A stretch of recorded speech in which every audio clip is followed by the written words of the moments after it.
looks like it's the future. It's really a long, long time ago when there were knights and they got into fights using sabers of light. Even though some things look so familiar, they're not really on Earth, yeah, it's a galaxy far, far away. Hello scum, villains and scoundrels, welcome to this video all about sleeving your copy of Star Wars Outer Rim. You only need 215 standard American board game size to sleeve all the regular cards. You can stop watching this video now and purchase with confidence if you like, we won't be offended.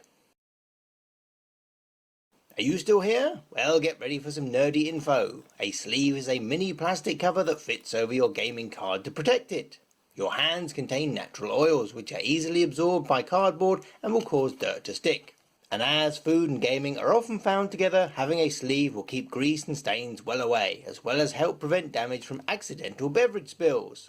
Sleeves were originally designed to protect cards that accumulated in value, such as trading cards or those from collectible card games where condition dictated value. But board games have adopted them to prolong the life of game components and keep them in better condition should they want to sell or trade a game one day. If you are having a mini heart attack right now with this bewildering range of choice, then this is definitely the video for you. Games use a whole range of different sizes of sleeve. Luckily, Star Wars Outer Rim only needs standard American board game size, which is quite unusual as Fantasy Flight games are known for their love of mini cards. It is always best to look out for this name rather than actual measurements because these may vary. The most common type of sleeve is called simply standard size or standard card game size and is intended for customizable card games. The bad news is they don't fit very well. The height is fine, but they are too wide, adding excess bulk and causing the card to move around in the sleeve, potentially causing damage. You could use them in a pinch while your better size sleeves are on order, or if you aren't sure if you want to keep the game and need to keep it in perfect condition for selling or trading.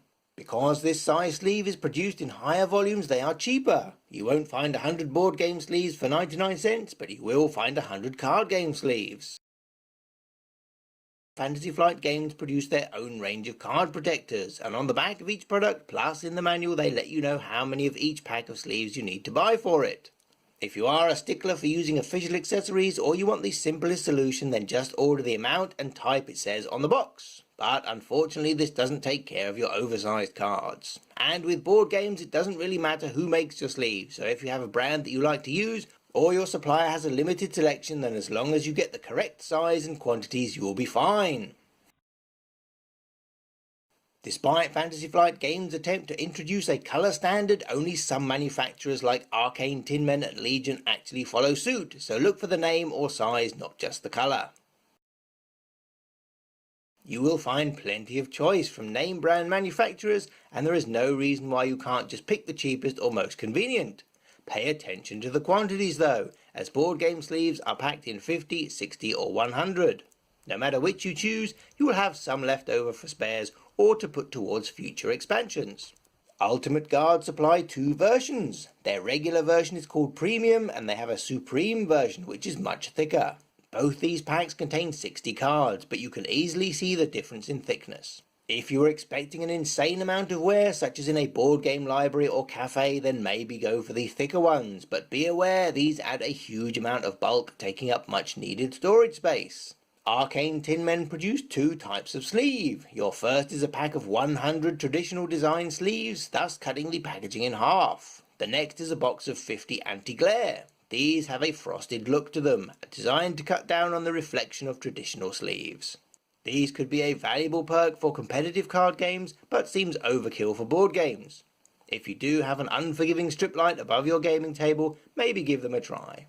The cool thing is the box, allowing you to group and store your cards for faster setup. Each is sized to hold 50 sleeved cards, and you can write the contents on the side of the box. And on the back is a handy sizing square, so if you're sending Auntie Gladys out for sleeves, just give her a card and she can compare. Like a ludological Cinderella.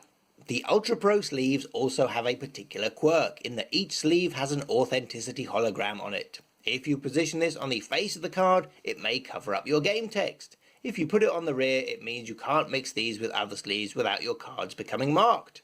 The Mayday sleeves come in a Ziploc bag, which both reduces the amount of packaging you need to throw away and equates to 6 free Ziploc bags to help group and sort your cards. Although it is unlikely you would be able to fit 50 sleeved cards back in the bag comfortably. A new name on the block is Paladin, which confusingly names its sleeves after Arthurian knights. But it does stick to the FFG colour code, referencing Gawain and the Green Knight. Just to be different, these come in packs of 55.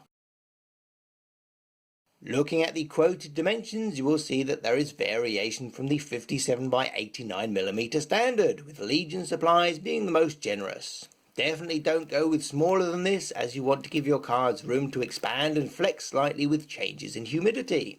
Width-wise, we say go as close to 57mm as you can, as this stops the card moving about in the sleeve and reduces the storage space needed. The height is a matter of personal preference. One of the ends of your sleeve will of course be open, allowing dirt in and the card to be exposed to damage. An overlap helps you minimise this, and different manufacturers have diverse ideas on how much overlap to use. It is up to you how close to the opening you are comfortable with your card being. Most sleeves will have an outer cosmetic packaging, and some may have an inner clear packaging for the sleeves. All of these are resealable, so you can keep your excess in perfect condition, or even use it as a temporary sorting solution. Check your local recycling, as non-polyethylene films are rarely recycled. Packaging design does change, and at different rates around the world, so the products we have featured may have different looking branding in your territory. Ultimate Guard frequently change their packaging, so in future be on the lookout for their new grey pack designs.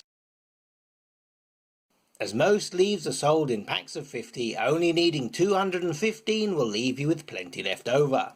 Some spares are a good thing, but if you want to try and save on a 5th pack, then why not consider leaving some cards unsleeved?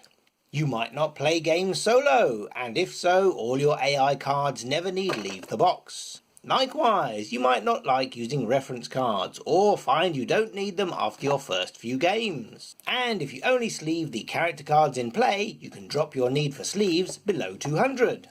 The solution we looked at was 3 packs of 50 for your market, encounter and character cards, and 1 pack of 60 for your databank and reference cards, leaving the AI cards au naturel. Or just get 4 packs of the Ultimate Guard and be done with it.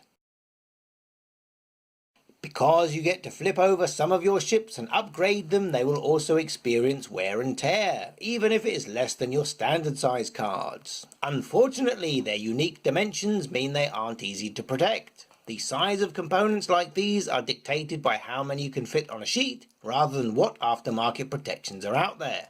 Having checked every board game, trading card, postcard, photo, stamp and document protector out there, it seems there is no mass market solution. Your down and dirty fix is a pack of these clear cellophane display bags for greeting cards and the like. The closest size is something called DL, which is an envelope size very common outside the US. And if you've ever wondered what DL stands for, it is dimension lengthways, as one side is twice the length of the other. If you are in the US, maybe a bag for a number 9 or number 10 envelope. As you can see, these are a little too wide and too long. You may want to trim them or use the sticky flap or just enjoy them as they are. They are 30 microns thick, which is thinner than most card sleeves. The next solution we looked at were these first day cover protectors designed for stamps. The nearest supplier we found to the UK was in Malaysia, which is just round the corner. Thanks to globalism, it only took 12 days for them to reach us via tracked mail, plus we got a load of sweet stamps. But unfortunately they didn't fit, being 1mm too small. Google Translate strikes again, eh? A recommendation from an awesome Board Game Geek user were these lanyard ticket covers. Our set didn't arrive in time for this video, but he was kind enough to send us some pictures showing that they fit nicely, even if they are rather chunky. It's best to trim off the end where the lanyard joins, and look, they do go back in the box. Check out our Twitter or the video description for any updates when ours arrive, or if they arrive. Sleeves aren't the only solution for protecting your cards. There are thicker options out there, beginning with these. This is a top loader, which is a rigid plastic case used to protect trading cards of higher value. The best thing about a top loader is that it is easy to pick out of a stack of sleeved cards. This means they are perfect for your characters, reference cards and AI cards, to stop them being shuffled into your other decks. But these are only made for standard size cards, not board game size cards, so you will have plenty of room for them to slide about and possibly fly out of the end. Hand on heart, we tested every single one of these, and would be happy to use any of these, even the loose-fitting Legion supplies. We also tested out these and decided they weren't for us. The Mayday Games purple have an extremely tight fit. They are very hard to get on or off and barely cover the top edge. You may like this ultra snug fit, but if you live in a humid environment, your cards may swell and warp. Plus we bent our IG-88 trying to fit him in, just like a noob. The BCW blue is wide enough but doesn't cover the top edge, so we wouldn't recommend this. We want to give a huge shout out and much respect to the Bad Lip Reading YouTube channel, who were kind enough to allow us to use their amazing Star Wars parody song in our humble video. Even though it looks like it's the future, it's really a long, long time ago when there were nights and they got into fights using sabers of light. Just remember, even though some things look so familiar, they're not really on Earth yet. It's a galaxy far, far away. Alien DNA walking around every day. And no one notices. Space station blown away. It's not the future. Floating in the diaper tank. It's not the future. Space life.